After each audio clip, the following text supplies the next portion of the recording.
시장의 관심은 삼성 바이오로직스와 삼성물산 쪽으로 보시면 좋을 것 같습니다.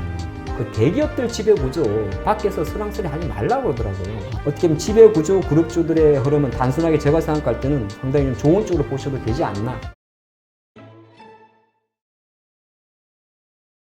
자, 그러면 이제 국내 이슈 잠깐 좀 보면 삼성전자 그 상속세, 네. 삼성전자가 아니죠. 삼성의 그 상속세 납부 기간이 다가오고 있는데, 그래서 이제 다음 주에는 이제 뭔가 내용이 나와야 된다. 근데 사실 우리가 뭐 재벌가의 어떤 그 상속세 내는 게 관심이 있지는 않죠. 단지 그러한 현상이 가져올 자본시장의 어떤 변화, 예. 주식시장의 어떤 변화가 있을까? 이게 좀 궁금하긴 한 건데요. 그러니까 이게 이제 참 조라는 돈을 우리가 본 적도 없고, 근데 그런 이야기가 워낙 많이 나왔었거든요. 지난해 하반기에 어떤 이야기까지 돌았었냐면요. 이건희 회장님이 아마 지난해 9월달 정도인가요? 얼추 추석 전후에 제가 돌아가신 걸로 갑자기 기억이 나는데, 그래서 이제 상속세라는 게 이제 사람이 이제 사망을 하게 되면 그 피상속인이 실제적으로 그 상속 재산에 대해서 세금을 내는 거잖아요. 근데 이제 지금 이재용 부회장은 옥정에 있긴 있습니다만은 이건희 부회장, 그러니까 전 회장님이 내야 되는 상속 재금 자체가 대략 12조 정도라고 합니다. 12조. 네. 그럼 12조라는 숫자는 도대체 어디에 나왔었냐? 그러면 돌아가신 이건희 회장님이 갖고 있던 삼성그룹주의 지분을 보면 알 수가 있어요. 그러니까 이건희 회장님 같은 경우는 삼성전자 지분을 4.18% 갖고 있었습니다. 현재, 물론 지금 이제 법적 서류상으로는 갖고 있거든요. 그러면 지금 4.18%면은 대충 곱하기 해보면은 지금 삼성전자 시가총액이 대략 450조니까 여기서 9조라는 숫자가 나오고, 또 여기하고 다른 거 뭐 조그마한 축도 있습니다만 우리가 이제 큰 것만 보게 되면 삼성생명 쪽을 20% 갖고 있어요. 요게 대략 1조 6천억입니다. 그러니까 계산을 해보니까 어떻게 보면 이제 첫 번째 상속인 이재용이니까 이재용 부회장 입장에서는 무려 12조 원의 금액을 내야 되는 거죠. 숫자로만 놓고 고렸습니다. 그 이슈가 이제 가장 좀 큰데, 그런 관점에서 봤을 때 여기 이제 복잡한 이야기가 나오는데, 먼저 말씀드릴 걸 보면 시장에서 나왔던 이야기가 연부연납이에요. 야, 11조 누구 A 이름도 아니고 바로 못 내니까 이거를 연부연납, 그러니까 연으로 나눠가지고 할부로 낼게. 그리 보니까 대략 1년에 한 1조에서 2조 정도를 내야 돼요. 근데 연부연납 가능성은 조금 높은데, 가장 중요한 거는 뭐 우리가 뭐 11조라는 돈을 예금 구자에 갖고 있을 수 없고, 없죠. 서로 복잡하게 얽혀있는 삼성그룹주의 지분 관계를 풀어줘야 되는 거거든요. 이게 이제 계속 화두가 된다, 그렇게 볼 수 같습니다. 네. 그렇다면 그 뭐 요즘 말이 많죠. 그 삼성물산의 주가가 좀 갈 거냐. 네. 뭐 하여튼 여러 가지 이야기가 있는데, 어떻게 보세요? 좀 이 이슈와 관련해서 상속 혹은 지배구조 이슈와 관련해서 좀 갈만하다라고 생각하는 그 삼성 기업 주가 있다면 어떤 게 있을까요? 이거는 원래 맵을 그려놓고 맵을. 우리가 그 뭐 영화 같은 거 보면 우리 마음속에 맵을 그리죠. 네, 마음속에 근데 맵이 이게 삼성전자 지배 구조는 맵이 마음속에 그리기엔 좀 복잡해요. 예. 서로 많은 얽혀 있기 때문에. 그렇죠. 그래서 원래는 이게 칠판에다가 이렇게 이제 인물 동그랗게 잘라가지고 이렇게 이재용, 뭐 이건희 이렇게 붙여야 되는데, 제가 여러분께 거기까지 설명되면 너무 어려울 것 같고 쉽게 한번 설명드릴게요. 네. 삼성전자 그룹의 가장 핵심은 삼성전자잖아요. 그렇죠. 그럼 과연 이재용 부회장은 삼성전자의 지분을 얼마 갖고 있을까? 0.7%예요. 1%가 안 되네요. 예, 그럼 어쨌든 간에 이재용 부회장, 이건 출발점을 어디에 잡아야 되냐면, 이재용 부회장이 과연 어떤 방식으로 삼성전자를 지배를 해야 되냐가 포커스거든요. 그러면 그거를 다시 돌아왔을 때, 그럼 좋아. 이재용 부회장이 삼성전자 지분율이 0.7%밖에 되지 않아요. 뭐 0.7%면 14조 정도 됩니까? 제가 갑자기 생각이 안 나는데, 그거 갖고는 택도 없어요. 그럼 결정적으로 이재용 부회장이 가장 많이 갖고 있는 게 뭔데? 바로 삼성 SDS와 삼바거든요. 삼성바이오. 예. 그럼 이제 삼성바이오를 가지고 딱 들어오는 겁니다. 지금 옥중에 있는 이유도 삼성바이오로직스 때문이죠. 어떻게 보면 예전에 제일모직과 삼성물산의 합병해서 이제 부풀리게 된 거 아닙니까? 네. 그럼 여기서 이제 가장 우리가 투자 관점 쉽게 말씀드릴게요. 이 삼성바이오로직스 송도에 있는 지금 사공장을 열심히 짓고 있는, 제가 주말에 보고 왔습니다. 공사는 제대로 직접이 되고 있더라고요. 아니, 왜 가서 보고 오셨어요? 잠깐 자전거 타러 갔다가 좀 봤는데, 거기 이제, 저는 이제 거기 셀트리온 공장도 있고, 원래 투자에 관심이 많으니까, 왜, 이게 약간 여담인데, 워낙 시장에서 4월 달에 백신 위탁 생산을 삼성 바이오로직스가 할 수 있다는 확률이 되게 많았었거든요. 지금도 아직 아무도 모른다는데 그렇죠. 그러면 공장이 커야 돼요. 그래서 제가 실제적으로 언론에서만 봤었어요. 문재인 대통령도 갔다 왔습니다. 대통령님도 그 사공장을 착공을 할 때 다녀오셨어요. 작년도에. 그리고 이제 직접 가봤어요. 물론 들어가지 못합니다. 쳐봤는데 이야기가 좀 길었군요. 자, 삼성 바이오로직스라는 기업 자체는 실제적으로 삼성물산이 43%를 갖고 있고 네. 그리고 1회 주주가 삼성전자입니다. 삼성전자. 그러면 아주 쉽게 말해서 삼성 이재용 부회장 입장에서는 이 삼성 바이오로직스의 가치를 올려가지고 실제적으로 그 삼성 바이오로직스의 가치를 통해 가지고 삼성전자의 주식을 사야 돼요. 간접적으로. 사야 되는 거고. 그 지분을 팔아서. 네. 왜 그러냐면 여기 이제 갑자기 바로 같이 붙여서 말드릴게요. 보험업법까지 걸리거든요. 그러면은 삼성물산이 보유하고 있는 이 삼성전자를 갑자기 헷갈리네. 네. 이건 조금 헷갈립니다. 저도. 네. 쉽게 말해서 드리면 이재용 부회장이 가장 많은 지분을 갖고 있는 삼성 SDS, 삼성 바이오로직스, 삼성물산까지 갔을 때는 결정적으로 이재용 부회장 입장에서는 삼성전자의 지분율이 가장 낮기 때문에 이거를 보험업법 개정하려든지 가장 이제 우리가 기본적인 시나리오를 말하면 삼성물 바이오의 주식을 팔아가지고 삼성전자의 지분을 늘려야 되는 거거든요. 어떤 방식으로 파는 건 직접 파는 게 아니고 물산이 아마 팔 겁니다. 예를 들어서 네. 삼성물산이 보유하고 있는 삼성 바이오로직스 물량을 팔아가지고 그 돈을 가지고 삼성물산이 오히려 삼성전자의 주식을 매입을 해야 되는데 그런 관점에서 단순히 보게 되면 여기 그림만 딱 봤을 때는 주가가 아주 간단합니다. 이 지배구조 의식에 대한 사야 되는 회사의 기업의 주가는 낮아야 돼요. 그럼 그렇죠. 삼성전자의 주가는 낮아야 오히려 많은 수량과 지분을 확보할 수 있는 거고 그 사기 위해서 필요한 돈의 지분 가치는 높아야 됩니다. 그러면 삼성 바이오로직스의 지분 가치는 높아야 되는 거죠. 그럼 거꾸로 이야기할 때 이게 아까 말씀하셨다시피 시장에서 계속 나올 거예요. 이건희 회장의 이제 상속 문제. 그럼 우리 투자 아이디어 얻으신 분들은 상속 문제가 나오면 나올 때마다 시장의 관심은 삼성 바이오로직스와 삼성 물산 쪽으로 보시면 좋을 것 같습니다. 그러니까 물산과 바이오로직스는 상승할 그런 이슈가 네. 충분히 가지고 있다. 소재를. 네. 그리고 이게 왜 그러냐면 여기 빠졌는데 물산이 갑자기 왜 튀어나왔느냐. 네.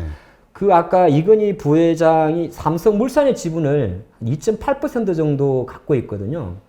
그다음에 삼성전자 지분을 4% 갖고 있는데 이거를 직접 물론 삼성이 이제 뭐 지금은 미전실이 없어졌지만 알아서 하시겠지만은 우리가 쉽게 밖에서 농객 관점에서 이야기하는 거는 그걸 이재용 부회장이 다 응답하지 않고 삼성물산 쪽으로 정의를 해줘 버리면 돼요.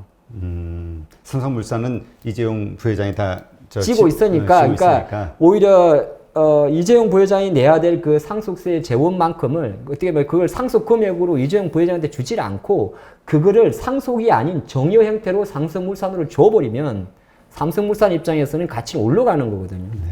네. 어쨌든 좀 그렇습니다. 요즘 그 내년도에 이제 지배구조법이 바뀌잖아요. 네. 그래서 그런지 요즘 그 재벌가의 그 대기업들의 그 지배구조 문제가 아주 이렇게 변화가 좀 큰 것 같아요. 뭐 우리 지난 시간에도 얘기했던 SK그룹도 그렇고요. 네. 그 다음에 또 저 뭐죠? 그 현대차 그룹도 그렇고요. 근데 우리 지난번에 SK가 좀 더 갈 것 같다라고 그때 갑자기 아주 좋은 아이디어를 했는데 예, 근데 결과가 잘못된 건 아니고요. 네. 왜냐하면은 그리고 나서 SK가 한 번 더 그러니까 SK텔레콤 입장에서 못을 박아버렸어요. 뭐라고요?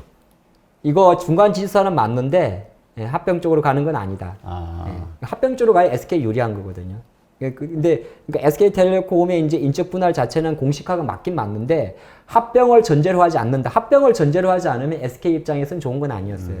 SKT에게 좋은 거죠. 네, SKT 입장에 좋은 거기 때문에 합병을 전제로 했을 때 왜냐면 지주회사 만들어 가지고 모회사랑 붙이는 거거든요. 그래야 SK 입장에서는 손자에서 SK 하이닉스를 직접 지배할 수가 있습니다. 근데 만약에 SK텔레콤이 여기서 중간지주사를 만들긴 만들었는데 중간지주사는 결정적으로 그 모회사와 붙이기 위해서 만드는 거거든요. 지금 셀트리온 홀딩스가 이야기 나오는 것처럼. 근데 거기서 SK텔레콤이 이제 못을 박아버렸기 때문에 오히려 다음날 주 SK의 주가는 좀 반영이 안 됐는데 지금 주 SK의 주가가 조금 그래도 좀 많이 좋아졌잖아요. 네. 많이는 안 올라 좋아졌습니다. 갑자기 약한 모습을 아니 보이시고. 근데 그거는 이제 바로 IPO가 하나 있어서 그렇죠. 아, 저기 뭐가 있죠? IT? SKEIT. 예. 예. 네. 하여튼 그 지배구조 이슈 분명히 여기서 이제 뭔가 하여튼 뭐 변동성이라는 건 항상 기회가 있는 거니까요. 뭐 갑자기 우리 준비는 되지 않았지만 혹시 현대차 관련해서도 좀 생각해 보신 적이 있으신가요? 현대차 이제 그 지배구조가 좀 이슈예요, 요즘. 그러니까 이제 뭐 여기 저 말고 많은 이제 섹터 애널리스트 분도 나오시지 않겠습니까? 네. 보면 이제 저는 이제 그게 좀 들어보면 저도 우리가 아까 SK도 계열사가 200개거든요. 현대차도 지금 많은 걸로 알고 있어요. 현대차도 보면 뭐 똑같아요. 정의선 부회장 회장님이죠, 이제. 정의선 부회장의 또 출생 자체가 글로비스다 보니까 시장에서는 글로비스 쪽으로 밀고 가다가 그러니까 글로비스와 현대 기아차를 되게 좋게 봤잖아요. 왜냐면 정의선 부회장도 회장님이죠. 그렇죠. 자꾸 입이 익어가지고 회장님입니다. 바뀌었으니까. 실제적으로 글로비스와 기아차에 대한 지분이 지금 높았기 때문에 시장 관점에서는 자동차 완성차를 볼 때 오히려 기아차 쪽에 포커스를 맞췄고, 근데 그거는 기아 자동차가 좋아서가 아니라 주가 관점에서 지배구조 이슈도 맞물려 있기 때문에 그런 거거든요. 근데 아직도 설왕설래를 해요. 이게 글로비스 중심으로 갈지, 모비스 중심으로 갈지. 그렇죠. 근데 제가 그냥 얼핏 엔단에서 지나가면서 섹터 애널리스트 분들 조금 들었던 이야기는 그 대기업들 지배구조 밖에서 설왕설래 하지 말라고 그러더라고요. 아, 이미 내부적으로는 다 극비리에 정해져 있다. 극비리에 정해져 있고 뭐 그들만의 리우고 이게 그다음에 지배구조 이슈 자체는 기업가의 문제도 있겠지만은 공정이라든지 공정거래위원회 왜냐면 지배구조 이슈 자체는 우리나라 공정거래위원회가 관여를 하는 거거든요. 그런 관점에서는 그냥 우리가 시장에서 나오는 이야기 정도로만 가볍게 보는 게 좋을 것 같습니다. 네, 알겠습니다. 하여튼 근데 SK 관련해서는 예. 또 좋게 보시는 그 분들도 있더라고요, 전문가분들도. 왜냐하면 SK는 단순한 지주사라고 보기에는 그 구성 인력의 3분의 2 정도가 투자 전담 인력이고 투자를 적극적으로 하는 투자 회사의 형태를 띠고 있기 때문에 뭐 이번에 그랩도 상장을 하고 있고요, 나스닥에. 뭐 이러다 보니까 SK의 어떤 가치는 LG라든가 이런 곳하고는 좀 다를 수 있다. 일반적인 지주사하고는 그런 이야기를 하시던데요. 그러니까 올해 조금 바뀌면서 지금 보면 물론 이제 저도 그걸 보는데 3세 경영이라고 합니까? LG 이제 구광모, SK도 이제 최태원 회장, 뭐 현대도 보면 정의선 회장님. 되게 삼성도 이제 어떻게 보면 다 3세대잖아요. 그렇죠. 근데 생각보다 좀 빨리 좀 변화하고 있는 것 같아요. 그러니까 SK라는 기업의 주가 자체가 상당히 지난해 좋았고 어떻게 보면 다 잭팟을 터뜨렸지 않습니까? SK 바이오팜, SK 바이오사이언스. 지금 바이오사이언스나 바이오팜의 주가 자체가 당장 상장하고 부진했을 뿐이지 이 기업들이 이뤄낸 퍼포먼스는 거의 바이오에 상당히 그 뭐라고 했을까요? 오죽하면 롯데가 그랬겠습니까? 신동빈 회장이. 우리도 바이오 회사. 이제 그랬거든요. 아, 그래요? 그게 왜 그러냐면 SK 바이오팜은 세계 최초로 세노바마이트라는 뇌전증 치료제를 실제적으로 3상을 통과해서 생산을 판매하는 거고 SK 바이오사이언스 같은 실제적으로 백신 위탁 생산을 할 수 있는 기업이란 말이에요. 그러니까 그동안 우리가 생각했던 바이오와는 조금 그러니까 바이오는 그동안에 보면 한다고만 했지 현실적으로 끝까지 간 게 없지 않습니까? 네. 그럼 SK가 최태원 회장이 4개의 신사 모델을 연초에 그렸단 말이죠. 그게 이제 수소라든지 그린 에너지라든지 여러 가지 복합적인 거 아닙니까? 그러면 아주 장기적으로 봤을 때는 SK라는 기업은 저는 계속 관심 있게 볼 필요가 있다고 봅니다. 물론 지난해 하반기에 주가가 갑자기 16만 원대로 상승을 하면서 주가가 이제 조금 이제 조정을 받았다가 있지만은 만약에 SK라는 그룹 자체, 그러니까 제가 조금 좋게 보는 거는 LG MC 사업부 딱 드러내는 거 보고 야 역시 이거 회장님 용단이 그런 생각도 해봤고 사실 이게 좀 좋은 이야기를 말씀드릴게요. 원래 현대하고 삼성하고는 안 맞아요. 아, 그래요? 협업을 한 적도 없어요. 네, 없어요. 현대가 오죽하면 현대전자 SK에 팔아먹고 땅을 치고 후회했다는 이야기 계속 많이 않습니까? 근데 지금 보면 언론 내용을 보게 되면 자주 만났지 않습니까?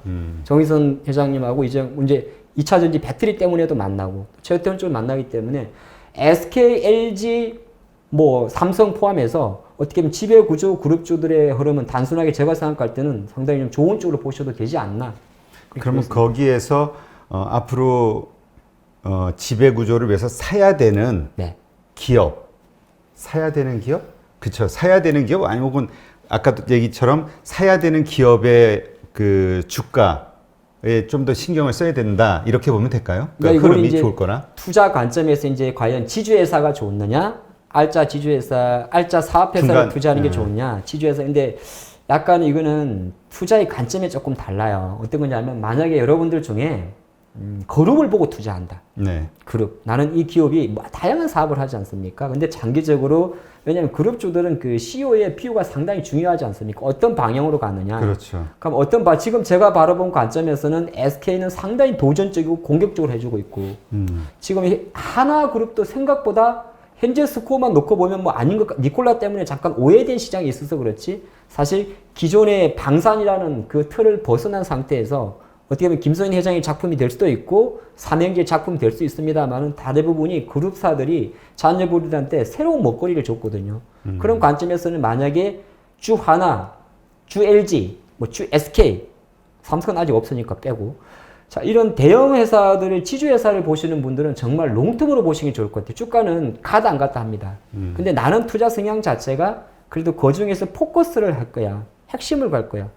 그런 관점에서는 뭐 예를 들어서 LG 같으면은 LG 전자가 될 수도 있는 거고 삼성 같으면은 뭐 제가 볼 때는 삼성 SDI가 될 수도 있는 거고 새로운 신소정 쪽으로 그렇게 좀 그 투자의 성향이기 때문에 제가 뭐가 좋다고는 말씀을 못 드릴 것 같아요. 근데 어쨌건 승계 구조와 관련된 이슈가 있는 기업들, 네. 그 재벌 기업들 이쪽에서 뭔가 그 투자의 포인트를 승계 찾아낼 수 구조가 있다. 됐는데 뭔가 그들의 행보가 공격적이라면 공격적인 조건이 있는 거군요. 공격적이고 파격적이에요. 근데 또 무조건 공격적인 것도 좋은 것도 아니거든요. 그러다가 뭐 들어먹을 수도 있잖아요. 그러니까 예를 들어서 내가 공격적이란 말은 쉽게 말해서 사고를 칠 수 있는 걸 말하는 거야. 새로운 일을 벌일 수 있는 거. 혁신?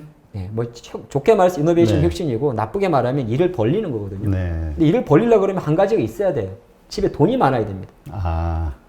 그래서 여기서 제가 T모 기업은 거론을 안 했어요. D모 그룹? 이거는 이제 그룹사 중에서 이제 조금 재정난이 어려운 기업들은 아무리 신소정 사업을 한다고 하더라도 조금 리스크 관리하시고 네. 이제 그룹사들 중에서 어느 정도 원래 알짜 자회사든지 캐시카우를 잘 갖고 있는 기업들에 대한 것을 조금 좁히는 게 좋지 않나 그렇게 보겠습니다. 네. 그러니까 결국은 뭐 아무리 좋은 아이디어가 있어도 그걸 구현할 네. 자금과 조직이 없으면 또 아무 맞습니다. 의미가 없잖아요. 네, 그렇습니다. 그런 의미에서 충분한 실탄을 가지고 있는 생각을 구현할 수 있는 힘, 실탄이 있는 그게 이제 우리나라 10대 기업. 대기업 중에는 아까 말씀드린 SK, 현대, LG, 딱 요 뭐 세 개만. 삼성 한 요 정도밖에 잘 안 보이는 것 같아요. 네. 하여튼 뭐 이 정도에서 한번 투자의 그 아이디어를 찾아보시는 것도 괜찮지 않을까 싶네요. 요즘은 아까 그 앞전 방송에서도 얘기했습니다만은 아이디어가 금방 공유되고 금방 거기에서 힌트를 얻고 네. 바로 투자에 들어가는 그 속도가 빨라져가지고 그냥 순식간에 올랐다가 금방 이제 뭐 해볼까 하면 벌써 이미 한번 광풍이 휩쓸고 간. 언젠가 그런 이야기를 했죠. 뭐 저도 카더라라는 걸 가지고 투자를 하던 시절이 있었어요. 네. 카더라 통신이라고 이야기하거든요. 뭐 우리만의 그들만의 정보 뭐 없냐 이렇게 했는데 코로나가 바뀌고 지금 이 방송을 보시는 우리 시청자분들이나 영상을 나중에 보시는 분들의 이 생각 자체가 상당히 이제는 카더라가 아니라 개인 투자자분들이 알아서 판단해서 아이디어를 우리도 내거든요. 근데 그게 매칭이 됐을 때는 주가가 빨리 움직입니다. 그러니까 설득력이 있을 때 다른 사람 그럴 수 있겠네? 그러면 그렇죠. 내가 보던 거를 나도 넷플릭스 가입했는데 그런 게 생각보다 소통이 빨라진 거죠. 이게 아마 지금 이런 우리 컨텐츠 이것도 하나의 컨텐츠잖아요. 그렇죠. 이런 컨텐츠 역할이지 않나 그리 보겠습니다. 네, 알겠습니다. 네, 오늘 이렇게 해서 또 하창봉 대표님과 함께 국내 지금 현재 시장의 상황, 그 다음에 우리가 또 어떠한 뉴스나 이슈를 가지고 투자의 아이디어를 찾을 수 있는지 점검해보는 그런 시간을 가졌습니다. 아주 좋은 인사이트 감사하고요. 또 다음 주에 뵙도록 하겠습니다. 네, 감사합니다. 수고하셨습니다.